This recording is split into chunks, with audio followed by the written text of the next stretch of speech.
Sa isang tahimik na baryo sa Quezon, nakatira si Liza, 32 anyos, isang simpleng may bahay na may 2 anak. Si Mario, ang kanyang asawa, ay mangingisda na madalas wala sa bahay. Umaalis tuwing madaling araw at umuuwi lamang kapag puno na ang mga lambat. Madalas sa loob ng 3 hanggang 5 araw.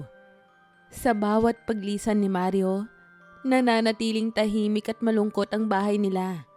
Napupuno lamang ng ingay ng electric fan at ng tugtog mula sa radyo habang abala si Liza sa paglalaba o paglilinis. Isang gabi, habang nagdidilig ng mga halaman sa likod ng bahay, napansin ni Liza ang kakaibang liwanag sa gitna ng hardin. Akala niya nung una ay alitaptap, pero nang lapitan niya ito, laking gulat niya nang makita ang isang lalaki. Matangkad, maputi, may maamong mukha at mapupungay na mga mata. Nakasuot ito ng simpleng puting kamisa at parang kumikislap ang balat sa ilalim ng buwan. Magandang gabi.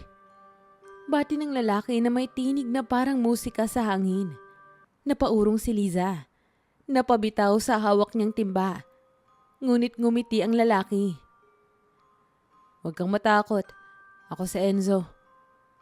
Hindi sumagot si Liza at tumangulang. Dali-daling pinulot ang timba at umalis papasok ng bahay. Ngunit habang nakahiga sa kama ng gabing iyon, hindi niya maalis sa isipan ang mukha ng estranghero. Sino nga ba siya? Bakit naroon siya sa hardin? Makalipas ang ilang gabi, muli siyang lumabas para magdilig. Hindi niya alam kung bakit pero parang may humihila sa kanyang lumabas.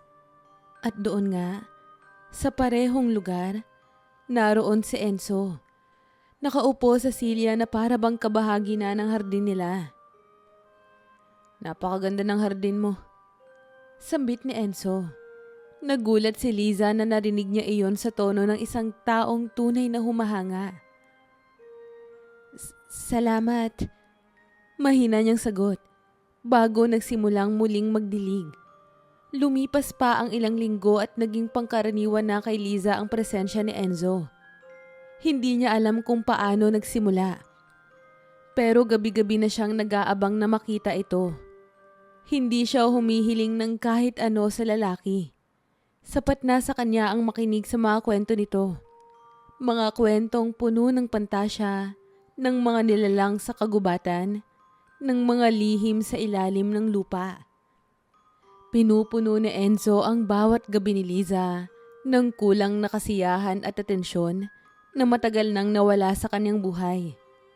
Habang abala si Liza sa pakikipagkwentuhan sa engkanto, hindi niya napapansin ang mga pagbabago sa paligid. Ang mga kapitbahay ay nagsimulang magtanong. Bakit parang ang saya-saya mo na ngayon, Liza? Tanong ni Aling Nena, ang tsismosa sa kanto. Po? Wala naman po. Sadyang masaya lang. Sagot ni Liza, sabay ngumiti. Ngunit kahit anong tago, hindi kayang pagtakpan ni Liza ang pagbabago. Naging mas maalaga siya sa sarili. Madalas nang nakangiti. At tila may laging iniintay sa bawat pagdapo ng dilim. Sa gitna ng pag-ikot ng mga araw, hindi alam ni Liza na may nagmamasid sa kanya. Si Mario. Isang gabi, maaga itong umuwi mula sa laot at natagpuang naglalakad si Liza palabas ng bahay dala ang timba. Hindi niya pinansin si Mario, na noon ay nakasilip sa bintana, habang palihim na sinusundan ng tingin ng kanyang asawa. Sa mga sumunod na araw, hindi na katulad ng dati ang pagsasama ni Liza at Mario. May lungkot at pagdududa sa mga mata ni Mario. Samantalang si Liza, nahuhulog na ng lubos sa kakaibang koneksyon niya kay Enzo. Kahit hindi man niya inaamin, ramdam niya ang kasiyahan tuwing naroon ang engkanto at ang pag-alis ng lungkot na matagal na niyang kinikimkim. Isang gabi, habang pinagmamasdan ni Liza ang buwan kasama si Enzo, hindi niya namalaya ng sarili. Bakit ka laging nandito? Tanong ni Liza. Ngumiti si Enzo at sumagot. Dahil ikaw ang pinili ko, Liza. Napahinto si Liza. Sa unang pagkakataon, naramdaman niya ang bilis ng tibok ng kanyang puso. Hindi lang pala siya ang nahuhulog. Ngunit sa kabilang dulo ng bintana ng bahay, naroon si Mario. Pinagmamasdan sila mula sa dilim at ang mga mata nito ay nag-aapoy sa galit at pagdududa. Mula nang makilala ni Liza si Enzo, nag-iba ang ikot ng mundo niya. Hindi lang simpleng kasiyahan ang dala ng mga gabi nila na magkasama sa hardin. Para kay Liza, ito ay naging takas sa pagod, sa monotonyang dulot ng asawa niyang laging wala, at sa pananabik na may magtanong sa kanya ng, "Kamusta ka?" Hindi man niya alam, unti-unti siyang nauhulog hindi lang sa kagandahan ng mga kwento ni Enzo, kundi sa mismong presensya nito. Isang gabi, habang malamig ang hangin at kumakaway ang mga dahon ng gumamela, biglang lumapit si Enzo kay Liza at marahang hinawakan ang kanyang kamay. "Wala ka bang takot na makasama ako, Liza?" Bulong ng engkanto. Nanginig si Liza. Hindi dahil sa lamig, kundi dahil sa pagtibok ng puso niyang matagal nang tahimik. "Hindi ko alam." Mahinang tugon niya. Sabay bitaw sa kamay nito at tumalikod. Pero ramdaman niya sa batok ang mainit na titig ng lalaki. Sa mga sumunod na linggo, hindi na lang simpleng kwentuhan ang naging tagpo nila. May mga sandaling nagkakasalubong ang tingin nila at hindi na kailangan ng salita. Tuwing gabi, palalim ng palalim ang nararamdaman ni Liza. At kahit pilit niyang labanan, parang may humihila sa kanya patungo kay Enzo. Ang mga simpleng haplos sa balikat, mga titig na nagtatagal, at mga sulyap na may kahulugan ay unti-unting nagiging lihim na pagsuyo. Pero sa araw-araw, lumalala ang mga tanong ng mga tao sa paligid. Si Aling Nena, hindi na lang nagbibiro. May bago ka bang kaibigan, Liza? Parang mas fresh ka ngayon ah. Sabay kindat at halakhak. Si Liza, may hinhinang sagot. "Ay hindi po, alaga lang po talaga ang sarili." Ngunit sa likod ng mga ngiti niya, may kaba. Dahil alam niyang kahit ang simpleng lihim, kapag lumaki, maaaring sumabog. Isang gabi, habang magkausap sina Liza at Enzo sa ilalim ng punong mangga, biglang napalapit ang mukha ni Enzo. Ramdam ni Liza ang init ng hininga nito. At bago pa siya makaiwas, dumikit ang labi ng engkanto sa pisngi niya. Isang marahang halik na parang alon sa dagat. Mabilis pero may naiwang bakas. Hindi na nakapagsalita si Liza. Umatras siya, tumalikod, pero bago siya makaalis, humawak si Enzo sa kanyang braso. "Bakit mo tinatakasan ang nararamdaman mo?" Tanong ng engkanto. Ang tinig nito ay parang hangin na sumisipol sa gabi. May asawa ako." Mahina at nanginginig na sagot ni Liza. "Alam ko. Pero alam mo rin ba na matagal lang kitang minamasdan? Bago ka pa man magpakasal, bago mo pa siya minahal." Para kay Liza, parang biglang sumikip ang mundo. Pumasok siya sa bahay na wala sa sarili. Hindi alam kung matutuwa o matatakot. Pero sa loob niya, may apoy ng sinindihan si Enzo na hindi niya basta mapapatay. Habang lumalalim ang gabi, si Mario, na noon ay nagsisimulang maghinala, ay nagmamasid mula sa gilid ng bintana. Napapansin niya ang paglabas ni Liza gabi-gabi. Hindi na ito katulad ng dati. Wala na ang dating lambing tuwing uuwi siya. Wala na ang paghihintay sa pintuan. At higit sa lahat, wala na ang matamis na halik na sumasalubong sa kanya. Alam niyang may mali, pero hindi niya alam kung paano haharapin ito. Isang umaga, habang nag-aalmusal, tinapunan ni Mario ng tingin si Liza. "San ka na naman nagpunta kagabi?" Tanong nito, May halong hinahon pero may lalim ang boses. Nagdidilig lang ng halaman, Mario. Sagot ni Lisa na pilit nang umiti, pero hindi nagtagal ang tingin kay Mario. 11:00 ng gabi nagdidilig? Inusisa ni Mario na pinipigilan ang sariling galit. Tumahimik si Liza. Hindi niya masabi ang katotohanan. Hindi niya rin maikakaila sa sarili ang nararamdaman niya. Nagpatuloy ang agahan na puno ng katahimikan. Isang katahimikan na mas maingay pa sa sigawan. Sa labas ng bahay, naroon si Enzo. Nakatayo sa lilim ng puno. Tahimik lang siyang nagmamasid. Nag-aabang. Hindi niya kailangang pumasok para maramdaman ni Lisa ang kanyang presensya. Ramdam ni Liza ang pagtawag nito. Hindi sa salita, pero sa puso. Habang naghuhugas ng plato, napapalingon si Liza sa bintana. At doon, sa gitna ng araw, nakita niya si Enzo. Ngumiti at unti-unting naglaho sa hangin. Mula nang mapansin ni Mario ang mga pagbabago kay Liza, naging mabigat ang bawat araw niya. Ang dating lakas at sigla na dala ng panguhuli ng isda ay napalitan ng pag-aalala. Kapag nasa laot siya, hindi mapakali ang isipan niya. Laging may tanong sa kanyang isip. May iba na ba si Liza?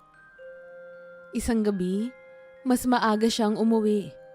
Habang papalapit siya sa bahay, narinig niya ang mahinang halakhakan mula sa likod ng bahay. Dahan-dahan siyang sumilip at nakita niya si Liza. Nakaupo sa bangko sa ilalim ng puno. Nakatingala at masayang kausap sa tila wala namang tao. Sino ang kausap niya? Bulong ni Mario sa sarili. Ramdam ang pag-init ng kanyang ulo. Napansin niyang tila kumikislap ang paligid ni Liza. Parang may liwanag na hindi niya maipaliwanag. Kinabukasan, hindi na nakatiis si Mario. Habang naghahain si Liza ng almusal, binasag niya ang katahimikan. Liza, sino ang kasama mo kagabi sa likod ng bahay?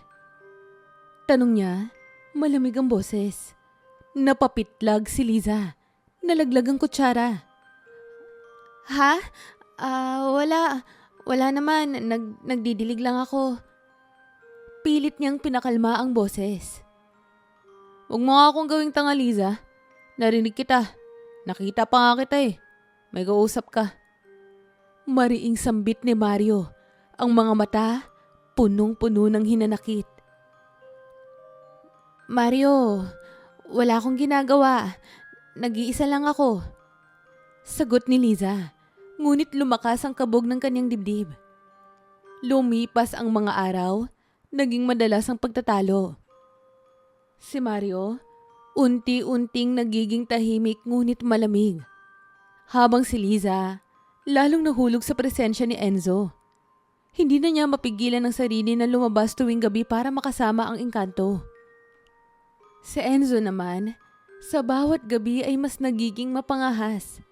Isang gabi, habang nakaupo sila sa ilalim ng buwan, hinawakan niya ang pisngi ni Liza at bumulong. Liza, halika na. Sumama ka na lang sa akin. Hindi mo naman kailangan magdusa sa mundong ito. Dumating ang puntong hindi na matiis ni Mario ang sitwasyon. Isang gabi, hinarang niya si Liza sa pintuan bago pa ito makalabas. Saan ka pupunta? Sigaw ni Mario, nanginginig sa galit. Magdidilig lang, Mario. Mahina at halos hindi na mapakinggang sagot ni Liza. Liza, huwag mo nga ako niloloko. Alam ko may tinatago ka. At doon, pumutok na ang matagal na kinikimkim ni Mario. Kapag lumabas ka pa ng bahay sa gabing ito, kalimutan mo na may asawa ka. Kalimutan mo na rin ang anak mo. Sigaw niya. Ang mga mata ay namumula sa galit. Ang mga kamao ay nakasuntok sa lamesa. Naiwan si Liza sa harap ng pintuan. Nanginginig, luhaan. Sa labas, naroon si Enzo. Nakatayo sa ilalim ng puno at nag-abot ng kamay sa kanya na parang inaanyayahan siyang talikuran ang lahat.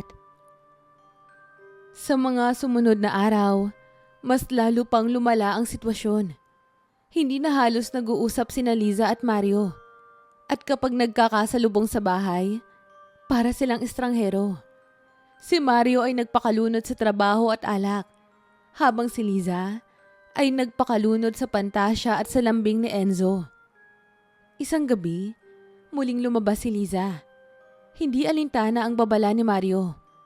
Nang sulyapan ni Mario ang bintana at makita ang asawa sa labas, isang kirot ang dumurog sa puso niya. Hinayaan niya itong makaalis. Ngunit sa loob-loob niya, nagpasya na siya. Hindi na siya papayag na ipagpalit ng asawa sa lalaking hindi niya makita. Ang hindi alam ni Mario, hindi basta tao ang kalaban niya. Isang engkanto na kayang lamunin ng dilim ang sino manghahadlang sa nais nito. Gabi ng pinakamatinding away ni Liza at Mario, sa gitna ng mga sigawan, hindi na napigilan ni Liza ang sumabog. Hindi mo ako naiintindihan, Mario. Hindi mo na nga ako kinakausap eh. Parang multo na ako sa bahay na to. Umiiyak niyang sigaw. Si Mario, galit na galit. Pero sa ilalim ng galit, ay naroon ang takot. Takot na tuluyan na siyang mawala sa puso ng asawa. Nang gabing iyon, habang mahimbing nang natutulog ang mga bata, tahimik na nag-impake si Liza ng ilang damit sa maliit na bag. Nang makarating siya sa hardin, naroon na si Enzo, nakatayo sa lilim ng punong mangga. Ngumiti ng banayad at iniabot ang kamay. Handa ka na ba? Mahina niyang tanong. Hindi na lumingon si Liza. Tinanggap niya ang kamay ni Enzo. At sa isang kisap mata, nawala silang dalawa sa harap ng mundo. Nagising si Liza sa kakaibang pakiramdam. Nasa loob na siya ng isang palasyong gawa sa pinong ginto at salamin. Ang paligid ay puno ng kumikislap na bulaklak. Ang mga dahon ay sumasayaw na parang may sariling buhay. Ang hangin ay may halimuyak ng mga rosas na may halo na hindi maipaliwanag na bango. Sa kalayuan, naroon si Enzo. Naghihintay. Hawak ang isang baso ng inumin na tila kumikislap din. Maligayang pagdating, Liza. Sabi ni Enzo, sabay yakap. Ramdam ni Liza ang kakaibang init mula sa katawan nito. Hindi init ng tao, kundi init na parang sumisingaw mula sa liwanag mismo. Dinala siya ni Enzo sa isang malawak na hardin na mas maganda pa sa anumang lugar na nakita niya sa kanyang buhay bilang mortal. Sa mga unang araw, para kay Liza, para itong panaginip. Wala na ang mga labahin. Wala na ang kusina na puno ng kalderong may uling sa ilalim. Wala na ang sigawan sa gabi. Si Enzo, laging nandyan. Laging may oras para sa kanya. At sa bawat gabi, pinupuno siya nito ng mga kwento ng kababalaghan. Mga nilalang na lumilipad sa gabi. Mga diwata na nagtatago sa mga dahon. At mga engkantong tulad niya na nagmamahal sa mga mortal. Ngunit sa paglipas ng panahon, may mga bagay na nagsimulang mapansin si Liza. Bakit kaya hindi siya nagugutom? Bakit hindi siya inaantok? Bakit sa salamin ay tila hindi nagbabago ang mukha niya? Isang gabi, nilapitan niya si Enzo. Enzo, gaano na ba ako katagal dito? Tanong niya, bahagyang nanginginig. Sa mundong ito, mahal, wala tayong alam na oras. Basta, ang mahalaga ay magkasama tayong dalawa. Bulong ni Enzo habang hinahaplos ang buhok niya. Isang araw, habang naglalakad si Liza sa hardin, napansin niya ang ilang babae sa malalayong bahagi ng palasyo. Mga babaeng nakaputi, magaganda, Pero ang mga mata ay tila wala ng sigla. Nagulat siya nang makilala ang ilan.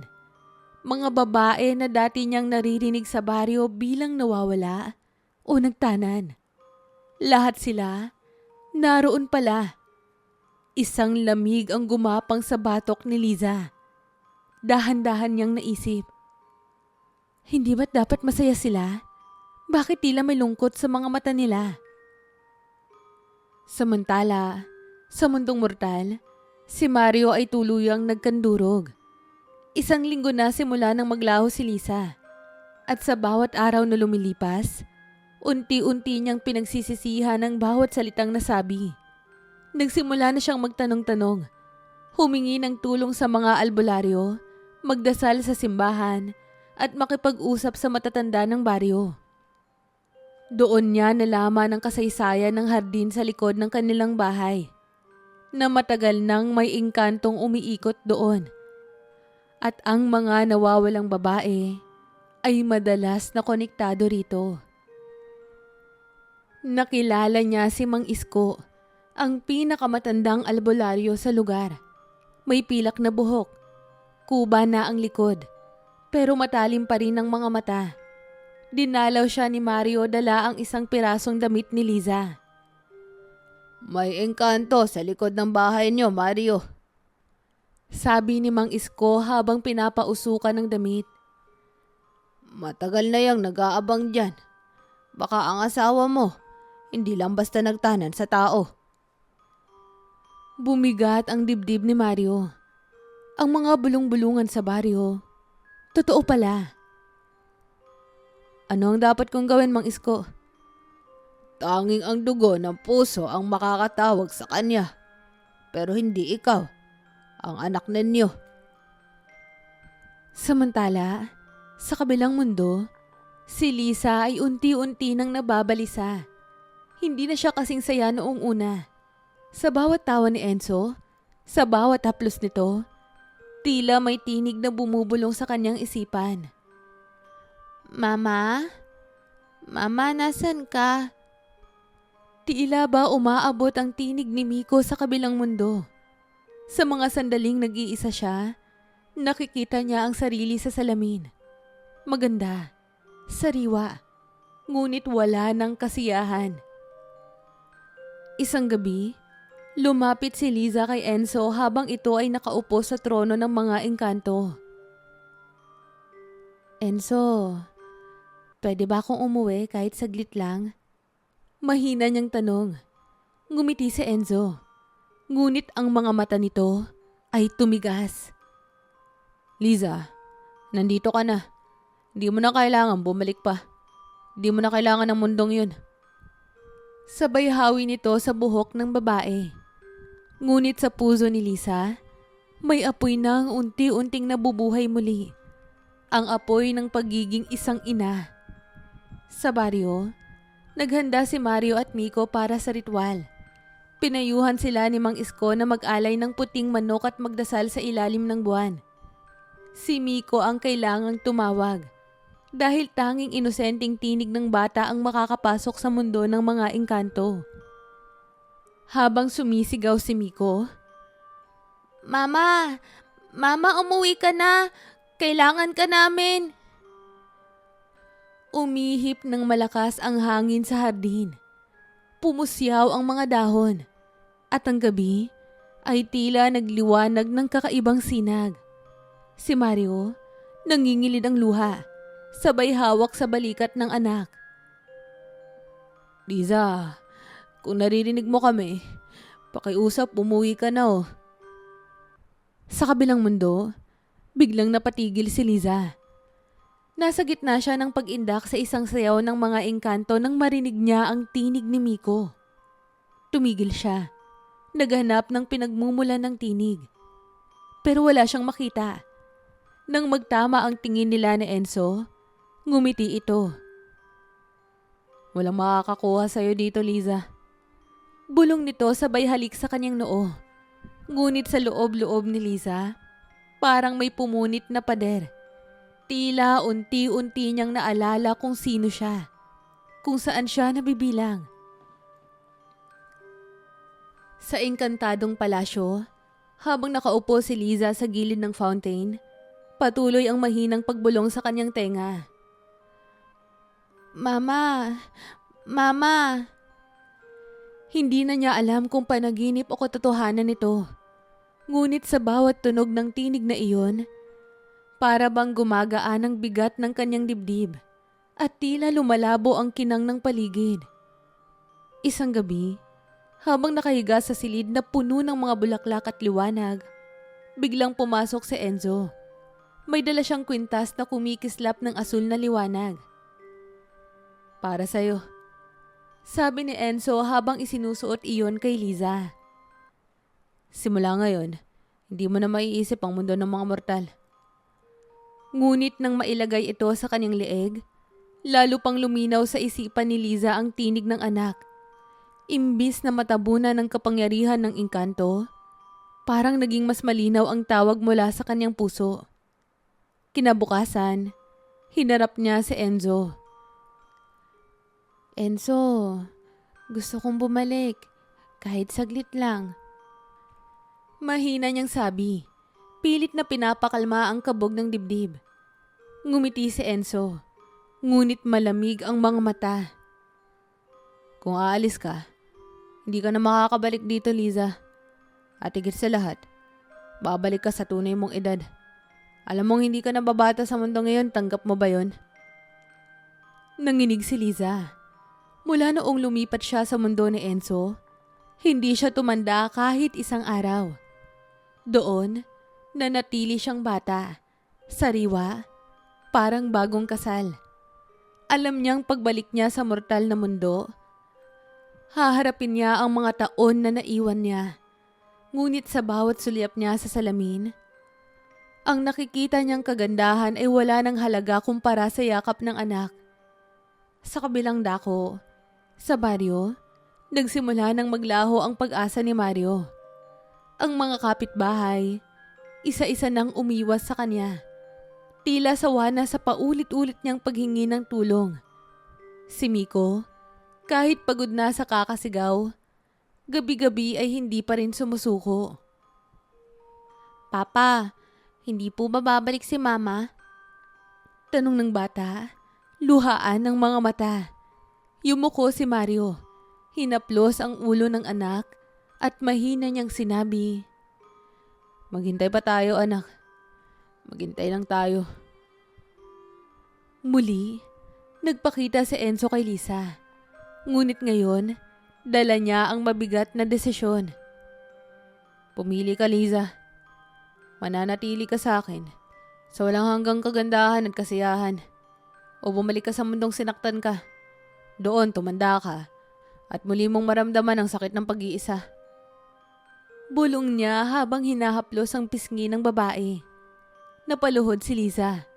Hinawakan ang kamay ni Enzo at mahinang ngumiti.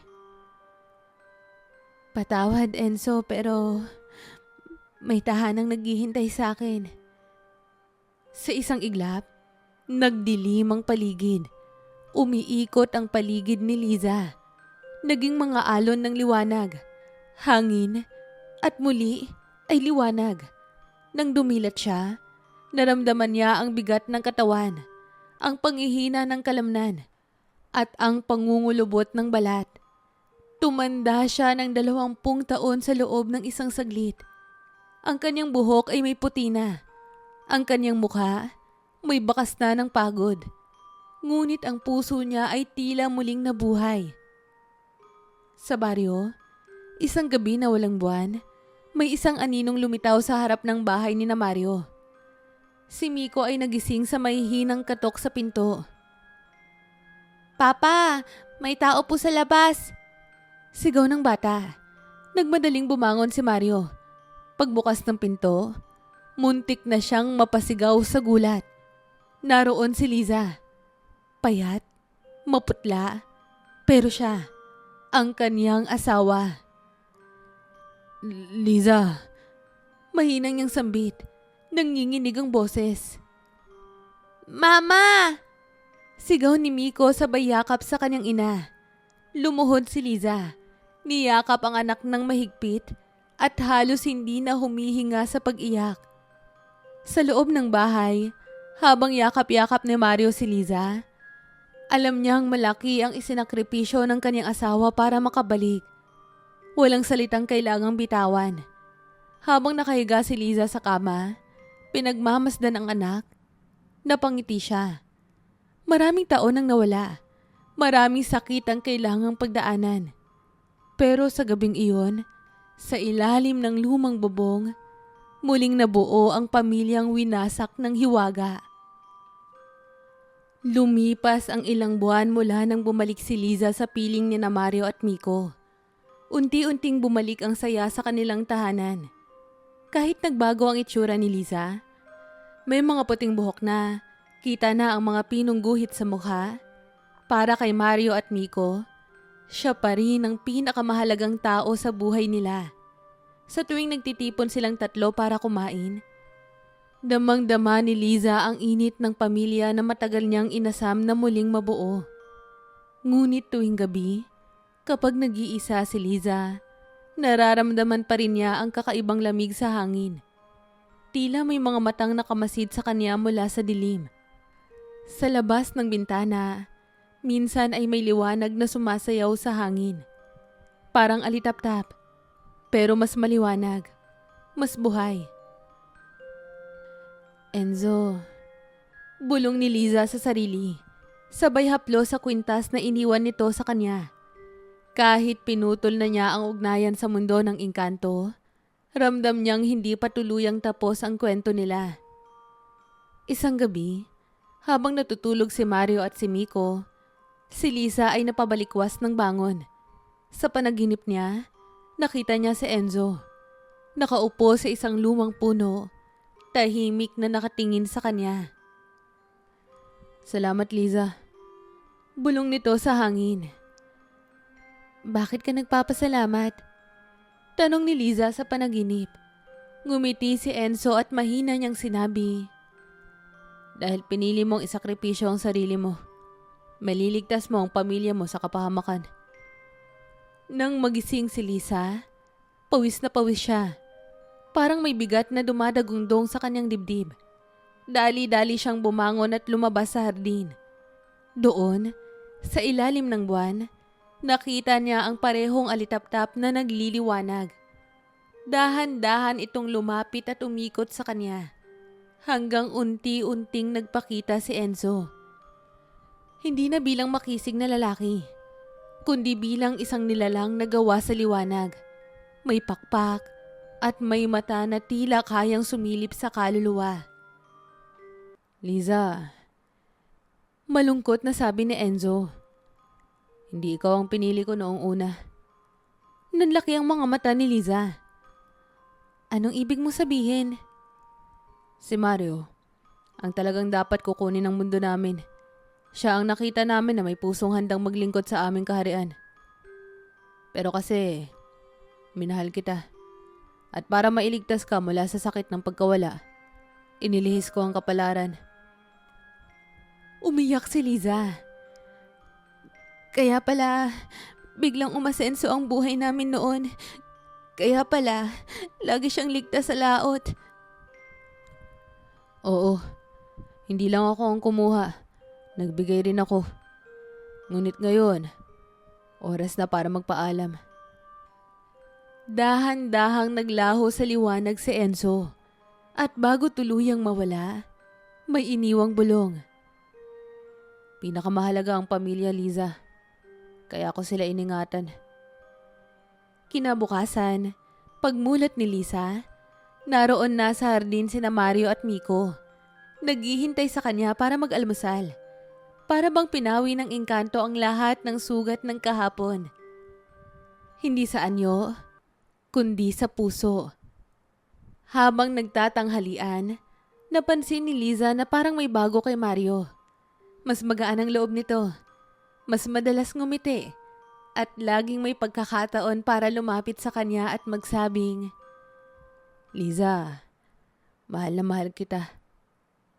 Sa huling tagpo, habang nakaupo si Liza sa labas ng bahay at pinagmamasdan ng paglubog ng araw, biglang may umupo sa tabi niya.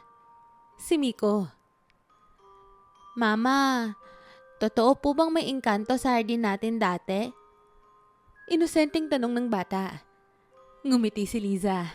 Pinisilang pisngi ng anak at mahina niyang sinabi, Totoo anak, pero minsan, ang mga engkanto ay hindi laging masama. Minsan, sila rin ang nagbabantay sa atin kahit hindi natin alam. Sa malayo, sa lilim ng punong mangga, sumilay ang isang liwanag. Hindi na nagpakita si Enzo. Pero alam ni Liza sa puso niya, minahal siya ng engkanto hindi para wasakin ang kanyang mundo, kundi para turuan siyang pahalagahan ang totoong kayamanan, ang pamilya. Kamusta po kayo? Muli, maraming salamat po sa pagsubaybay. Huwag niyo po sanang kalilimutang mag-like at mag-subscribe.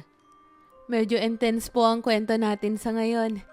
Pero magkakasama naman po tayong nakapulot ng aral na mahalin at pahalagahan ang pamilya. Abangan po sana ninyo ang susunod nating upload. Have a nice day. Hanggang sa muli.